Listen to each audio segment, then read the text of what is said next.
Bismillahirrahmanirrahim. Nahmaduhu wa nusalli ala rasulil kareem, amma ba'd. The topic was carrying on zuhad, that is not to attach yourself with excessive love of this world. Concerning this, now another ayat was mentioned here. وَضِلُّ مَثَلَ الْحَيَاةِ الدُّنْيَا كَمَا أَنزَلْنَا مِنَ السَّمَاءِ فَأَخْضَرَ بِهِ نَبَاتُ الْأَرْضِ فَأَصْبَحَ هَشِيمًا الرِّيَاحُ وَكَانَ اللَّهُ عَلَى كُلِّ شَيْءٍ مُقْتَدِرًا الْمَالُ وَالْبَنُونَ زِينَةُ الْحَيَاةِ الدُّنْيا وَالْبَاقِيَاتُ الصَّالِحَاتُ خَيْرٌ عِندَ رَبِّكَ ثَوَابًا وَخَيْرٌ عَمَلًا. Here Allah subhanahu wa ta'ala says, O Nabi, explain to them the example of the world. That now how Allah ta'ala sends rain down from the skies, and after that the land that is barren now gets lush and green after that. Whenever the rain comes down, then the vegetation starts growing onto the ground, and they look very nice and very beautiful also. And this lush and green looks just for a few days only it lasts. After that, this greenness dries and becomes ripe. And after that, when the wind blows and it gets destroyed with the wind, Allah Ta'ala has got power over everything. وَالْمَالُ وَالْبَنُونَ زِينَةُ الْحَيَاةِ الدُّنْيا, and this wealth and your children are a means of beautification of this world. And whatever will remain forever and ever is the good actions what the person does. And whatever sawab, what good action you do, that will remain forever and ever with you. So this is better for you. So in other words, mean here that you can see the powers of Allah subhanahu wa ta'ala, the system of Allah subhanahu wa ta'ala, how Allah ta'ala sends down the rain also.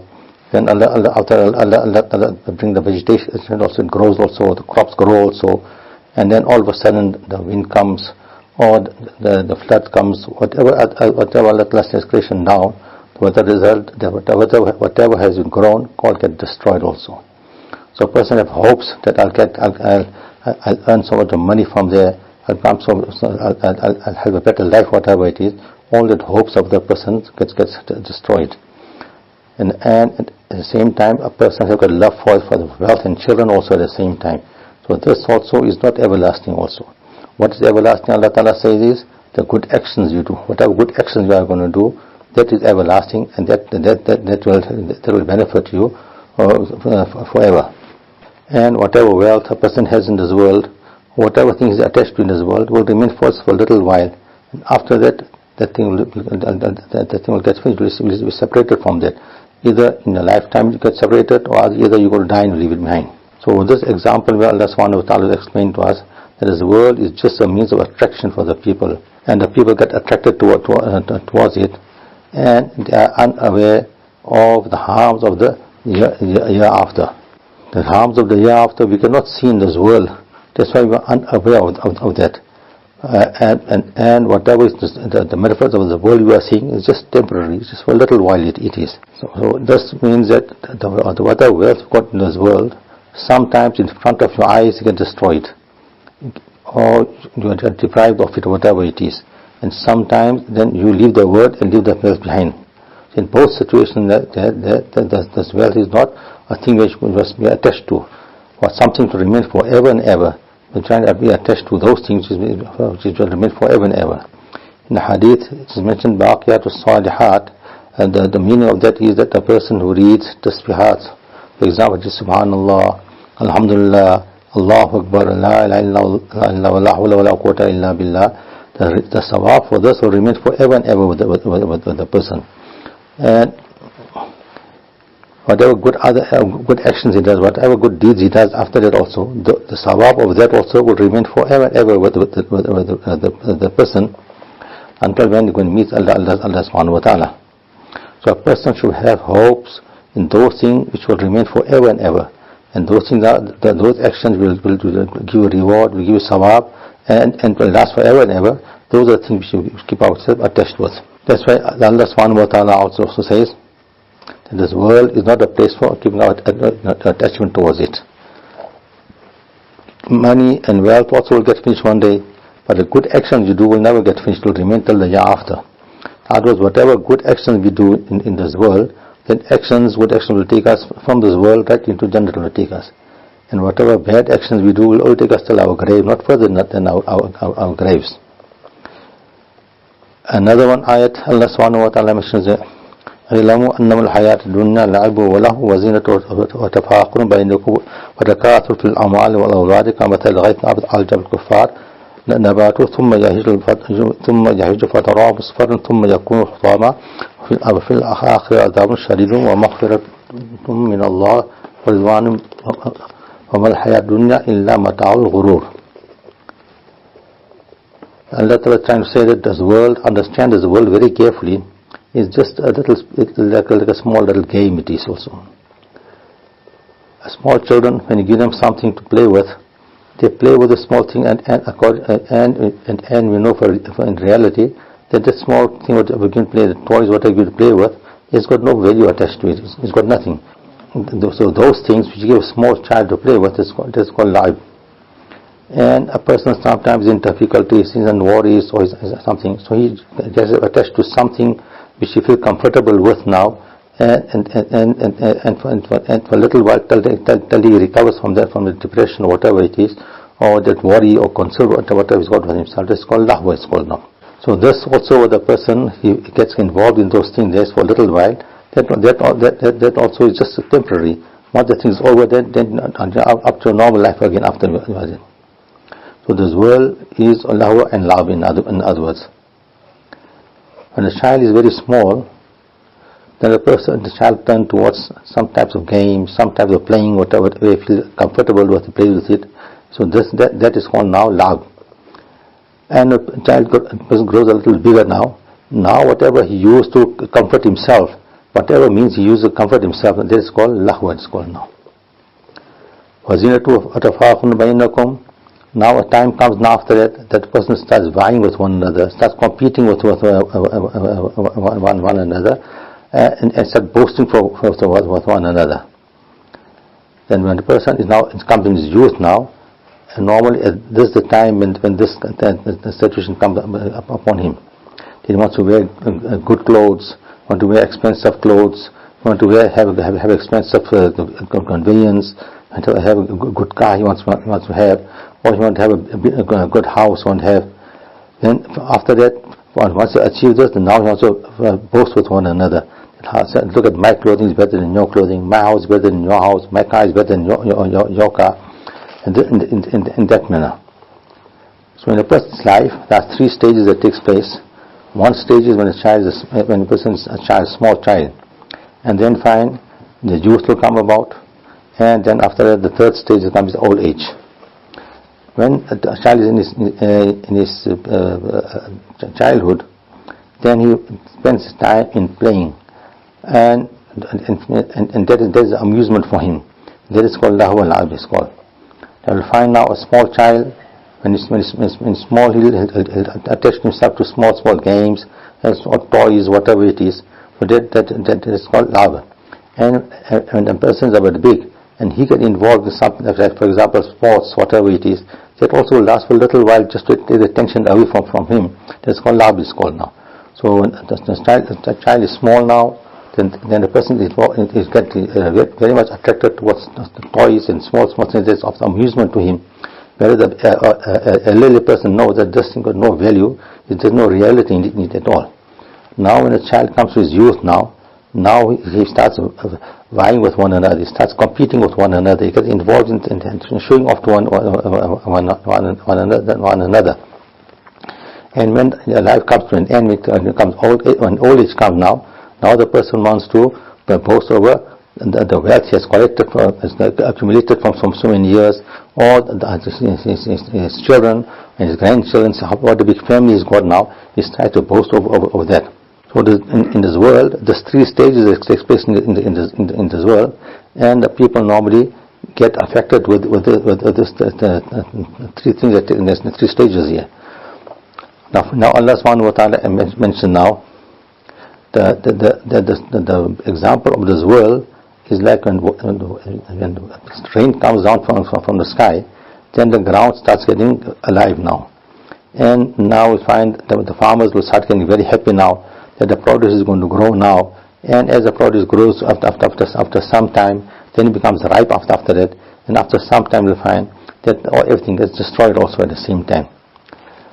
In other words, whatever procedure he had just planned for his crops to grow, after some time you'll find that everything is finished already. So normally he has a planning for 3 months or 4 months, whatever months here.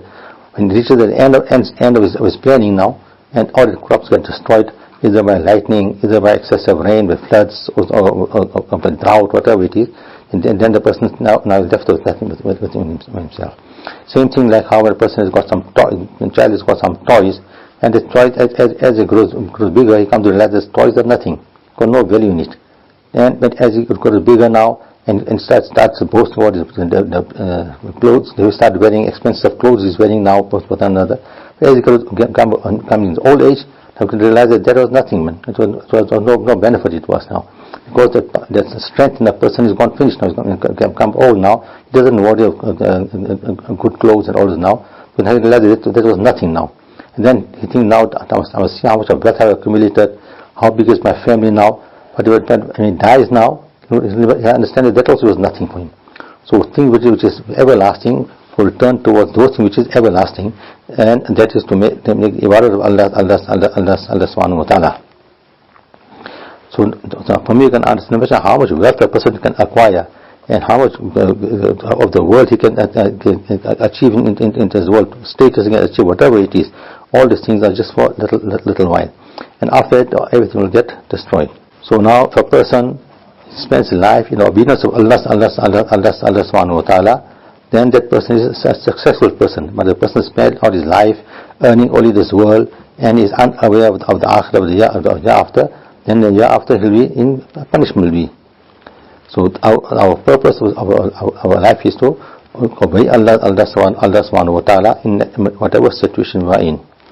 And after that, if we slip up somewhere, then Allah Ta'ala is forgiven. Allah will forgive us. Ask for tawbah, Allah subhanahu wa ta'ala forgives definitely. So in this world there are only two situations. One is that you displease Allah subhanahu wa ta'ala and become worthy of his punishment, and the other one is that you obey Allah subhanahu wa ta'ala and become a means of his attaining his happiness and getting success. And whenever you falter, Allah will forgive you also at the same time. So this world and whatever is in this world is a thing of deception only. One is called mata. It's called something which is not very expensive, but it's a thing you cannot do without it. It's a thing which you use, but it's not very expensive also at the same time. Now Hazrat Mustakim explained one incident. He said Sahab bin Ahmad was a linguistic, he was, and he was a historian also at the same time. One day while he was reading the Quran, he came across 3 words in the Quran. One word was Raqim in Surah Kahf, and the second word was Tabarak in Surah Furqan and Surah Mulk also. And the third word is Mata. So these 3 words he came across, he never knew the exact meaning, what does it mean. So he went out to the villages where the people only speak Arabic only. So he thought, I'll find out the meaning of these words there. But when they saw there was nobody there, he came to one place, he saw by one house, one boy was sitting outside. And after a little while, one dog came there, and there was one small little cloth. Normally when they cook, in the olden days, you cook on fire, and to put a pot onto the fire, or to take out the pot from the fire, there is one small little cloth, which we call a faduk now. We call a faduk. You use that cloth to pick it up, and that cloth has got no value. It's a dirty cloth. They don't worry about it much. So that the cloth was around there. The dog took this cloth in his mouth and went onto the mountain and spread his legs down and went sat there. So after a little while, when the people of the house came back from there and came to the child, and the child spoke out immediately and said, Jal Raqim wa Khatal Mata wa Tabarak al Jabal. So he used all these 3 words in one sentence. He used now. He said what? Raqim, that means a dog of this type of dog. He came. A black colored dog came there, and he took this faduk, the cloth which got no value. He took the cloth in his mouth, and he went up to the mountain and sat down, his legs spread out. So for me, you can understand that what does Raqim means also, From there you can understand what mata means also. From there you can understand what tabarak also means. So these people, they made an effort to understand the Quran, the words of the Quran, the meanings of the Quran also, and because of that today it became easy for us to understand this thing. So here what we're trying to explain in this here is that mata means that cloth which has got no value but is of necessity. It is the same manner this world also has got no value but it's of necessity. You got to stay in this world and you got to acquire something. So in this world, in other words, stay in this world now, you got to acquire the happiness of Allah subhanahu wa ta'ala, follow command of Allah subhanahu wa ta'ala, and the world is a means for us to go into Jannah. It is. So how we going to conduct our lives, that's how we're going to go into Jannah. But if we don't follow the law of Allah subhanahu wa ta'ala, then this world won't take us to Jannah. To show that this world is like that, like this faruq, which got no value, but you could take work from it. Furthermore now, another ayat Allah subhanahu wa ta'ala mentions here, زُيِّنَ لِلنَّاسِ حُبُّ الشَّهَوَاتِ مِنَ النِّسَاءِ وَالْبَنِينَ وَالْقَنَاطِيرِ الْمُقَنطَرَةِ مِنَ الذَّهَبِ وَالْفِضَّةِ وَالْخَيْلِ الْمُسَوَّمَةِ وَالْأَنْعَامِ وَالْحَرْثِ ذَلِكَ مَتَاعُ الْحَيَاةِ الدُّنْيَا وَاللَّهُ عِندَهُ حُسْنُ الْمَآبِ. So for the people, this world, they love the world, and because of them, this world is beautified for them. Because the world is beautified for them, they said that's why they love the world. So when Allah Ta'ala beautifies something, then naturally a person gets attracted towards it also. So from the world, what is the thing of attraction Allah has made for us is woman, children, and gold and silver, gold and silver, and at the same time horses which got some type of spots on it, and animals also, and even our farms and orchards. So a person naturally gets attracted towards these things which Allah subhanahu wa ta'ala has mentioned in the Quran here. Like Hazrat Umar radiallahu anhu, he said, he made dua to Allah subhanahu wa ta'ala. He said, oh Allah, that the person has got love for this thing, and that's an inclination towards these things. We are asking your happiness that we achieve this thing according to your happiness we achieve it. And according to your happiness we utilize it also. Give us tawfiq for that. In other words, these things are natural things which a person is attracted towards. These things Allah subhanahu wa ta'ala said here, that we are attracted towards women also, we are attracted towards our children also, towards wealth also, and at the same time horses also, like now we got our whatever type of conveyance we got, and animals also, and even our farming. So a person is attached to all these things because he derives benefits from these things here. But as Umar taught us that whatever it is, we have attached it towards it with the help of Allah subhanahu wa ta'ala, with the permission of Allah subhanahu wa ta'ala, and we make Allah ta'ala happy and utilize in such a manner that Allah ta'ala is happy with us. That is what we're going to do. We're going to earn a living, so earn a living in a halal manner, in other words. So these things are a means of our livelihood which we got to utilize, and nothing more than that. Like how the cloth is, which you use it for the purpose for which it is kept there, the same manner the world could use for the purpose which we got to live in it. So the best place for us, for a person is by Allah subhanahu wa ta'ala, and to achieve that place we got to follow the way of Allah subhanahu wa ta'ala laid down for us. So this world, in other words, is a means of deception only, and the world hereafter is a place where is of reality it is now. So we're going to work in such a way that we get this reality of the hereafter and save ourselves from the destruction of this world. In other words, whatever is attached to, we feel comfortable with it, whatever it is, but still we live within the law of the Sharia. We're going to do business, for example. We do business, but it must be within the law of the Sharia. It must be. We don't get ourselves involved in interest, or deceive somebody, or hurt somebody, whatever it is. We don't do this. We do business according to the law of the Sharia, for example. We are attracted towards women, so do it in the right. We get married and live a comfortable married life, for example. Don't get involved in any guna. The same manner with all other things that I just mentioned. When person we got natural attraction towards it, but don't use it in the proper manner. In one other ayat, Allah subhanahu wa ta'ala says, Ya ayyuhan nas, inna wa'dul haqqun fala taghurrannakum al-hayatud dunya wa la yaghurrannakum billahi al-gharur. Allah subhanahu wa ta'ala says, oh people, Allah has promised, and that promise will come to realization in the year after will come.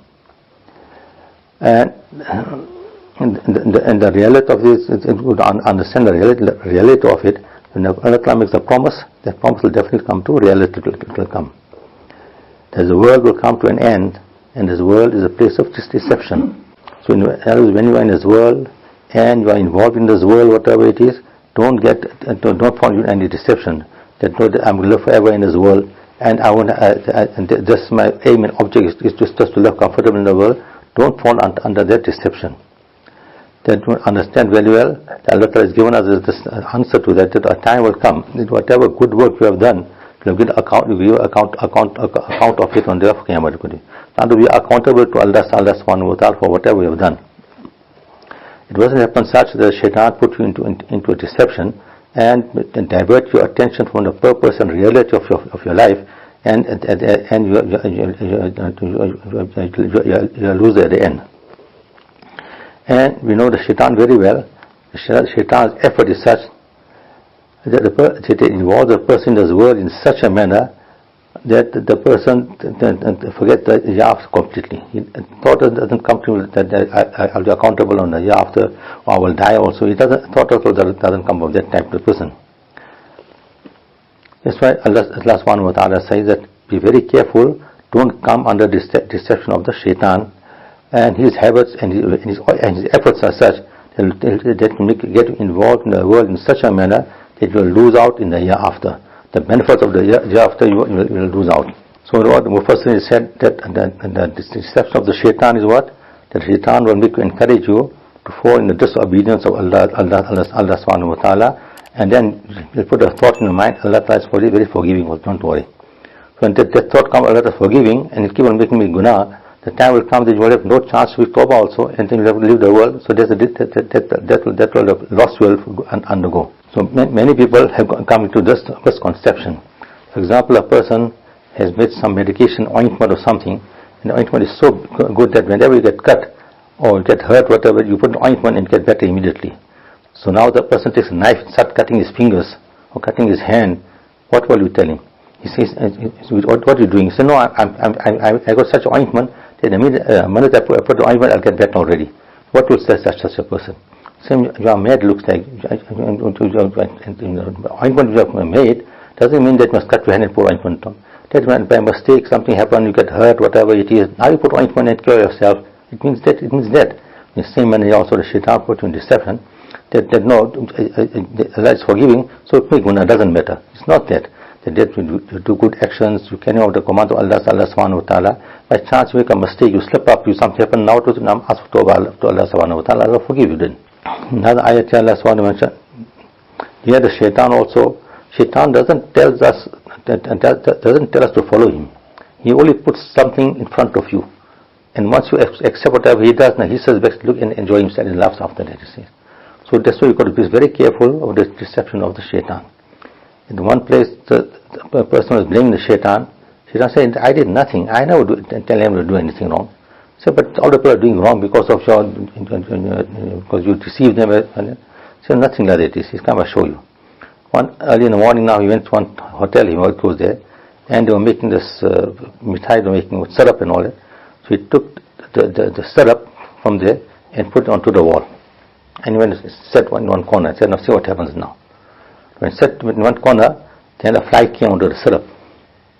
And the fly came onto syrup. After that, the lizard came to eat the fly now. And now that person who was the owner of the shop, he started hitting the lizard. And hit the lizard fell into the syrup now. And falling into the syrup now, and the syrup was hot, whole thing started swelling onto the ground and on the counter, everything started to get dirty now. Now there's a fight now between the owner and the worker now. They're having a fight among themselves now.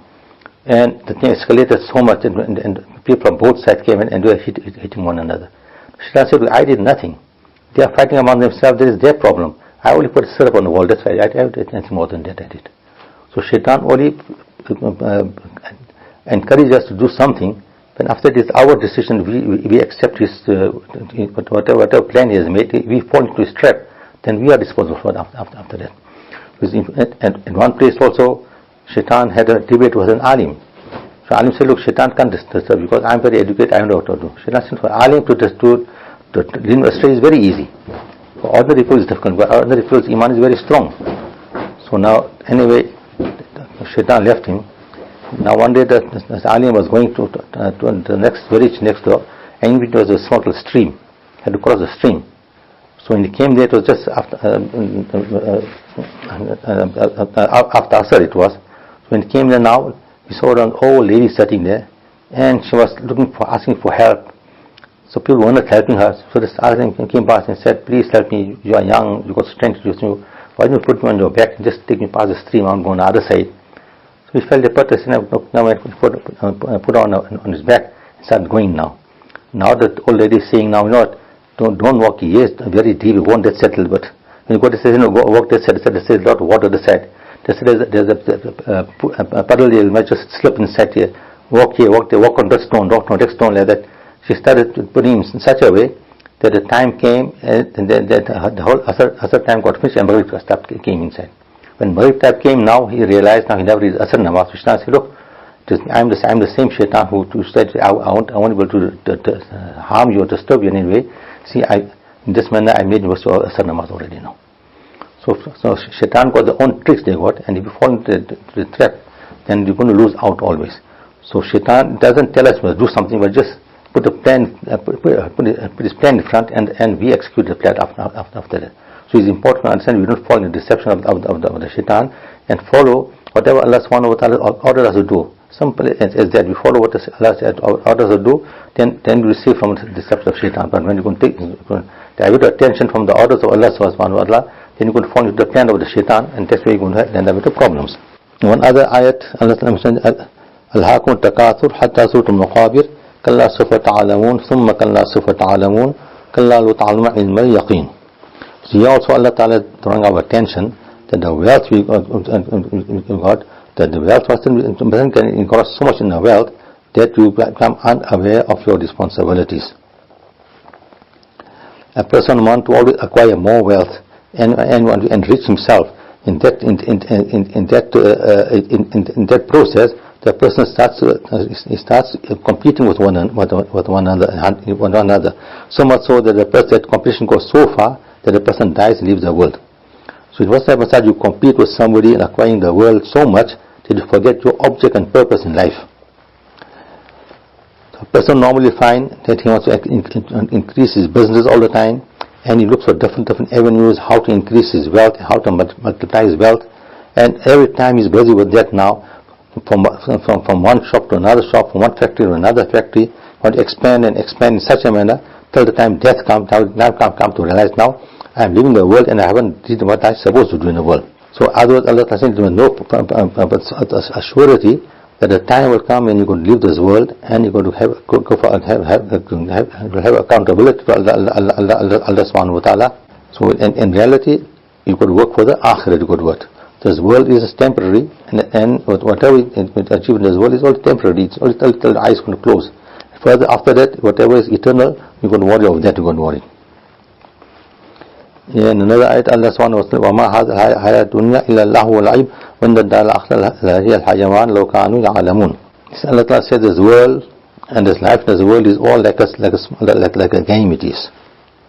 For a little while after that, the game is over, and the world in this game, you feel comfortable, you enjoy yourself, and after everything is over after that.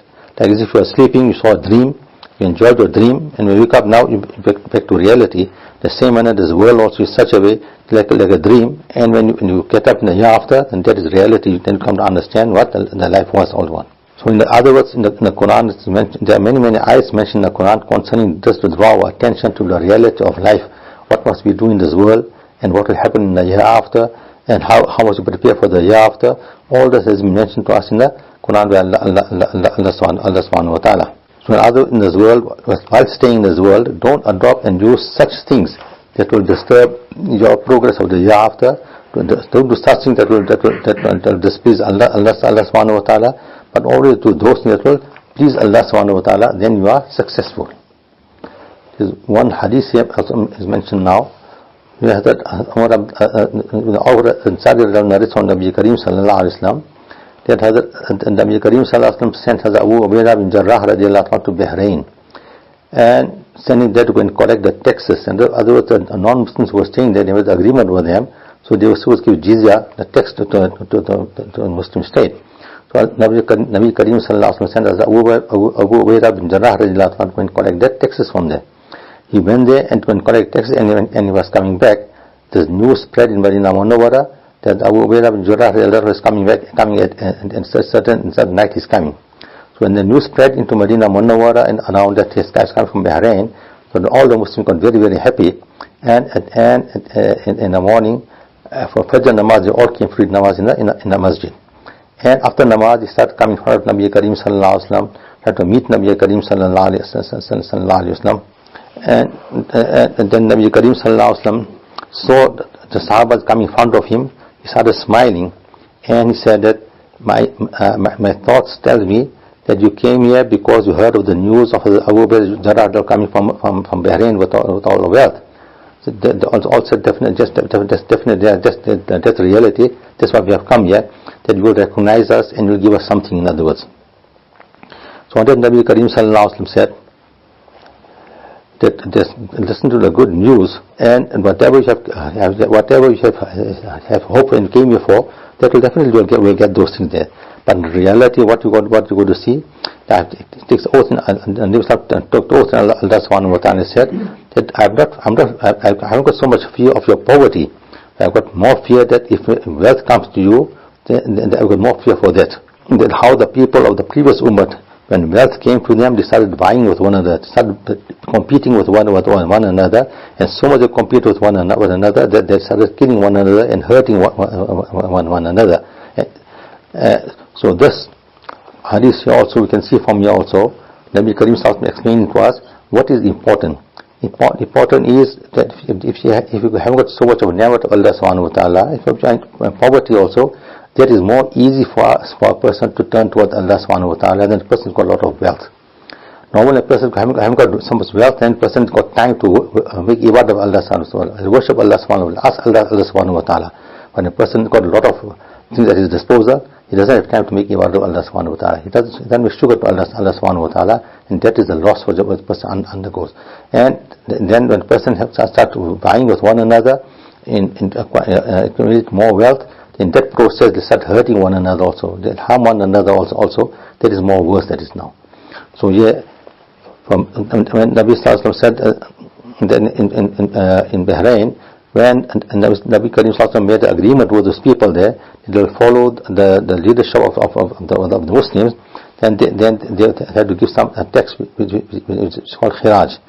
And for that, Nabi Kareem Sallallahu Alaihi Wasallam sent Abu Ubaidah bin Jarrah radiallahu anhu, who was one of the 10 people whom Nabi Sallallahu Alaihi Wasallam gave letter obtained in this world already. So Musab says that in Medina Munawwara there are different areas in Medina Munawwara. There was the different outskirting areas there were. So Sahaba should read the Fajr namaz in that place where they should stay, and then come to, after the sunrise or after some time, then should come to Nabi Kareem Sallallahu Alaihi Wasallam. It is Zuhr and Asr with Nabi Kareem Sallallahu Alaihi Wasallam. And after Asr should go back to their own areas and read Maghrib Isha in their own masjid should read. And that was the system there. But now at this time when the news spread of Abu Ubaidah bin Jarrah radiallahu anhu coming with all the wealth, so these people who were in the outskirts of Medina Munawwara, they left the Fajr namaz, that masjid, and came to Masjid Nabawi to read namaz here. So that's why there was a bigger rush now in Masjid Nabawi at this time. So and they thought that we'll come to Medina Munawwara, and after Fajr Nabi Kareem Sallallahu will start distributing the wealth, then they also will get a share from the wealth they'll get. With that they came for Fajr namaz to Nabi Kareem Sallallahu Alaihi Wasallam. When he came to Nabi Kareem Sallallahu Alaihi Wasallam, they saw them and started smiling and asked them the question, why have you come here? It's because Abu Ubaidah came from Bahrain with all the wealth. So they said, definitely, that's why we have come. So Sahaba were very honest. They never beat around the bush or anything. For example, if somebody tells us that why have you come here, we try and evade the topic. We can just meet you, whatever, it will make an excuse. And the Sahaba, there was no excuse. They were down to earth. They spoke the truth. That's why we have come here. So they got the news of the Abu Ubaidah coming. They left their namaz in their masjid and they came to Masjid Nabawi to namaz with Nabi Kareem Sallallahu Alaihi Wasallam. So when that happened, the Nabi Sallallahu Alaihi Wasallam told them give the good news that the purpose why you have left your first generation, your mercy and came here, that you're going to achieve that. Definitely you're going to get your share, whatever you're going to get. But the most important thing is what? The important thing is that you must keep in mind that I'm not frightened for the poverty you are in. What I'm frightened for is when wealth will come to you. When wealth will come to you, then what happens that you get engrossed so much in the wealth that you forget Allah subhanahu wa ta'ala. Like the previous ummah, when wealth came to them, then they forgot Allah subhanahu wa ta'ala. They started vying with one another, competing with one another, and hurting one another, and so on. They had enmity with one another. They should kill one another also. And this whole thing carried on because of the wealth that came to them. In other words, when a person has got deen with him, he's got an understanding of deen with the person, then wealth comes to him, then wealth is not so harmful to the person, because he knows the responsibilities, he knows the rights of one another. He won't hurt one another, because he'll fulfill the rights of the wealth. He'll give sadaqah also, he'll give zakat also, he'll help the poor and needy also. It won't be difficult on a person. But once a person having got deen in him, having got deen understanding in him, and then he won't acquire wealth in that situation. Now in that situation, he won't worry what is halal, he won't worry what is haram, he won't worry if somebody's rights, he's violating somebody's rights, he's hurting somebody, not hurting. He won't worry of all those things at all. And just not acquire more wealth. Whether the result they're going to fight also, quarrels also, disputes also, they'll go, and so much so that they're going to enmity and they'll start killing one another also. That is all because of the unjust love for the world and wealth. So there, from this hadith also, Mr. Aslam has drawn our attention that the people of the past ummah also, they got destroyed because of excessive love for wealth, and when crossing wealth, and they forgot the object and purpose of life. They forgot that one day we got to go to Allah subhanahu wa ta'ala and go account for whatever we are doing. Then that concept is out of you. The concept of the akhirah is out of you. Then this will find a lot of problem will take place. So Nabi Karim Sallallahu Alaihi Wasallam warned us from before that the world is there just to make our ends meet, just to live in the world comfortably, not to be attached to the world. Because our actual purpose and object is to go and after to go to Jannah, isn't it? Like find the Kuffar Makkah Mukarramah should object on Nabi Karim Sallallahu Alaihi Wasallam. You're telling us such things which doesn't make sense to us, they say. That won't come back to life after death. How can it make sense to anybody, they say? We haven't seen anybody coming back to life after death. So they have that in their mind. So because they didn't have the aqidah of the akhirat in them. So then Allah subhanahu wa ta'ala tells Nabi Karim to explain to him, see, tell him to look at my creation. When there was nothing, I created everything. I created the sky also, I created the earth also. Look at the sky, how beautiful I created the sky, how high I created the sky. And for so many years the sky is there. There's no cracks in the sky. There's don't need any maintenance in the sky also. Is anybody who creates something in the world? Look at the earth, how it's created from so many years it is there. It's still giving people produce and looking after people. And so look at how Allah has created everything. Then we'll find the earth, look at the earth, when there's drought or when the winter season comes, the trees are completely dry. There's nothing left inside there. And now you think that now that the tree is completely dead now. But when the rain starts coming down, the spring starts coming, the summer starts coming, it starts sprouting out, giving you fruit again. So it shows that something is completely dead. Allah gives life back to it also in the world. You can see that. So what difficult for Allah subhanahu wa ta'ala bring back to life after death. So all these examples Allah Ta'ala gives in the Quran to make us understand that this aqidah of the hereafter is a reality which we got to keep in mind all the time. And those people who are refusing this of the hereafter, when they're going to die and they'll see the thing really in front of them, now it's too late to do anything now. Now besides regret, nothing else for them now. At that time, what will happen now? It comes in that these people will tell the shaitan, he told us to do all these things then. To save themselves, they'll think of a last trick now to Allah subhanahu wa ta'ala. The shaitan told us to do all this. Shaitan will respond to them and say, I never tell them to do anything. I will show them some way.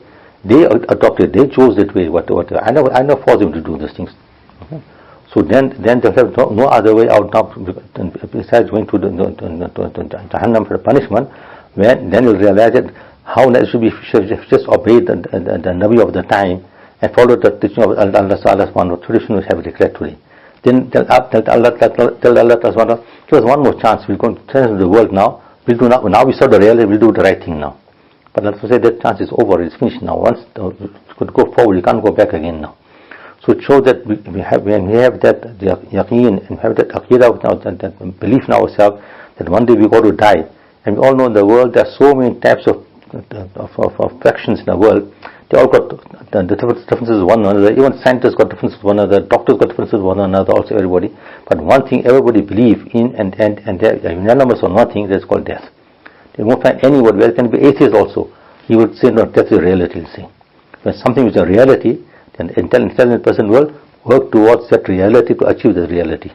So for that we could have this the belief in ourselves, what Nabi Sallallahu Alaihi Wasallam explained to us. Have the belief within ourselves. Then we're successful on the day of Qiyamah. When we see those things according to how Nabi Sallallahu Alaihi Wasallam put it forward to us, then we appreciate the teachings of Nabi Kareem Sallallahu Alaihi Wasallam. But if you're not going to do that, then you're going to regret on the day of Qiyamah. Then you can't bring anybody besides yourself. So the Nabi Sallallahu Alaihi Wasallam explained to us that see this world is just a matter of deception. We want to attach in this world and leave out to namaz, for example. Get attached in the world and leave out the tilawat of the Quran. Get attached to the world and don't wait until your tasbihat, whatever it is. You don't fulfill the rights of one another in the world, whatever it is. Then the time will come when you go to die. That time is fixed already. When that time comes, now you can't do anything now. Everything is closed now. So then the time for regret will be. So why wait for the time for regret? Before the time for regret, make sure that you do everything properly. And then furthermore also mentioned that the world is there to take benefit from. So take benefit according to the law of Allah Subhanahu wa Ta'ala. You go to do business, you go to do farming, you go to employment, whatever it is, do it according to the law of Allah Subhanahu wa Ta'ala. You got no problem then. Because after our farais, biggest first is to have halal earning. Now we do halal earning according to the command of Allah Subhanahu wa Ta'ala. That halal earning also becomes ibadat, and you can help you. It will help you in the year after. It will help you. But if you don't have that notion of the following command of Allah Subhanahu wa Ta'ala, then whatever you're going to do in the world, whatever it is, that won't become ibadat. We got to sleep in the world also. We got to eat in the world also. But if your intention is correct, then all that becomes ibadat, and you're going to benefit with it. But if you don't have that, then you're going to lose out. We show that this world is here just like a deception for us. And one Sahabi came to Nabi Kareem Sallallahu Alaihi Wasallam and complained of his poverty. Nabi Sallallahu Alaihi Wasallam told him what? When you come to your home, first read Bismillah, read Durood Sharif, and read one time Qul Huwallahu Ahad, and make salam and enter your home. So after time lapse, Nabi Sallallahu Alaihi Wasallam met him, asking him, you never come back, what happened? He said, whatever you told me, I was firm on that. I practiced on that with full conviction. Allah shukr wa barakat of that, not only me, but my neighbors also are in good condition also. So it shows when the Sahaba Karam, they had that urge of practicing what they learned immediately, and they got the benefit they got from there. And we look for other ways out how to solve our problems, and so we land up in more problems will set up. And importantly, try and understand the law of Allah Subhanahu wa Ta'ala and practice according to that, then inshallah we won't have any regrets for us, inshallah. Okay, next week, inshallah. Subhanallah.